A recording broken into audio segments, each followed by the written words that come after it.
Hello বন্ধুরা, এটা হলো পাপড়ির বাড়ি। আর পাপড়ি আর রাধা তো এদিকে উঠোনে বসে আছে, আর বাচ্চারাও তো এদিকে খেলা করছে। চলো তাহলে দেখে নি বন্ধুরা আজকের গল্পে কি হয়। দেখ বোন, দেখেছিস অনেক তো বেলা হলো, বিশ্বজিৎ তো এখনো বাড়িতে এলো না। সেই কোন সকালে বেরিয়ে গেছে, তার মধ্যে তো আজকে দুপুরে খাবারও তো নিয়ে যায়নি। কে জানে কখন আসবে, এদিকে তো বিকেল করেই সন্ধ্যাও তো হতে আসলো। বোন, আমার তো খুব দুশ্চিন্তা হচ্ছে, জঙ্গলের রাস্তাটা তো ভালো না।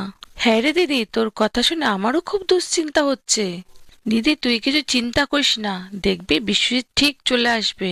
এমনও ধর, আমাকে ধর ধর, ধরতে পারছে না ধরতে পারছে না। ধর রাই ধর, আমাকে ধরতে পারছে না ধরতে পারছে না। দেখেছিস দিদি, বাচ্চারা কি সুন্দর খেলা করছে। বন্ধুরা, তখনই তো বিশ্বজিৎ মাঠ থেকে বাড়ি চলে এলো। যাক, এতক্ষণে বাড়িতে চলে এসেছি। পাপড়ি, ও পাপড়ি, কই গো, কোথায় গেলে তুমি? ও, তুমি ওখানে বসে আছো? আরে, রাধাও তো এসছে দেখছি আমাদের বাড়িতে। আরে, মাঠ থেকে আসতে আজকে অনেক দেরি হয়ে গেল। দুপুরে তেমন কিছু খাওয়াও হয়নি। সকালে এত তাড়াতাড়ি করে বেরিয়ে গেলাম, দুপুরে খাবারটা যে নিয়ে বেরাবো তাও সময় পাইনি। আমার প্রচণ্ড খিদে পেয়েছে।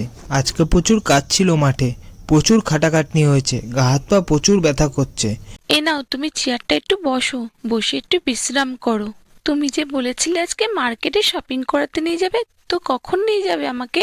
আমরাও যাবো শপিং করতে, আমরাও যাবো শপিং করতে। আরে এই যা, আমি তো ভুলেই গেছিলাম। আজকে আমি পাপড়িকে বলেছিলাম ওকে নিয়ে শপিং করতে যাব, কিন্তু আমার মাঠ থেকে ফিরতে তো আজকে অনেক দেরিও হয়ে গেছে। শরীরটাও ভালো লাগছে না, এখন কি করি?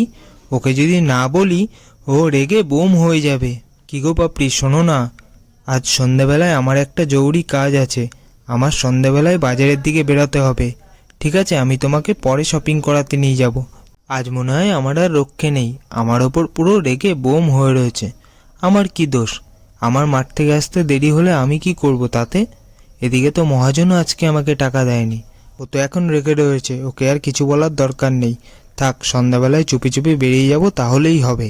এটা তুমি ঠিক করলে না, যখনই আমি শপিং এর কথা বলি তখনই তোমার কাজ পড়ে যায়। ঠিক আছে, আমিও দেখবো তুমি কখন বাড়ি আসো, কখন আমাদের শপিং করাতে নিয়ে যাও। দেখলি বোন, দেখলি প্রত্যেকটা সময় ও আমার সাথে এরকমই করে। তুই রাগ করিস না দিদি, বিশ্বজিৎ ঠিক সময় এসে তোকে শপিং করাতে নিয়ে যাবে, দেখবি। মা মা, আমরা শপিং করতে যাব না? মা মা, আমরা শপিং করতে যাব না? কি গো পাপড়ি, আমি বরং বেরোই, অনেক তো দেরি হলো। আমার জন্য হরেন্দা বাজারে অপেক্ষা করে আছে। আমি তাড়াতাড়ি যাই, তোমরা রাগ করো না, ঠিক আছে? আমি আসছি তাহলে পাপড়ি, আমি এসে তারপরে তোমাদের শপিংয়ে নিয়ে যাব। যাই, দেরি না করে মানে মানে কেটে পড়ি।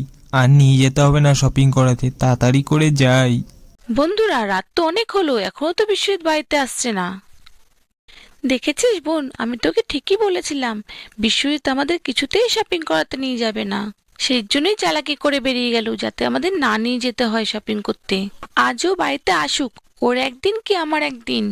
বন্ধুরা, তারপর তো সবাই ঘুমিয়ে পড়লো, আর বিশ্বজিৎ দিকে রাতের অন্ধকারে পা টিপে টিপে বাড়িতে ঢুকলো। ভালোই হয়েছে সবাই ঘুমিয়ে পড়েছে, তাড়াতাড়ি পা টিপে টিপে ঘরের দিকে যাই, যাতে কেউ বুঝতে না পারে। তাড়াতাড়ি যাই, তাড়াতাড়ি যাই। আরে আরে, এ কি, পড়ে গেলাম তো।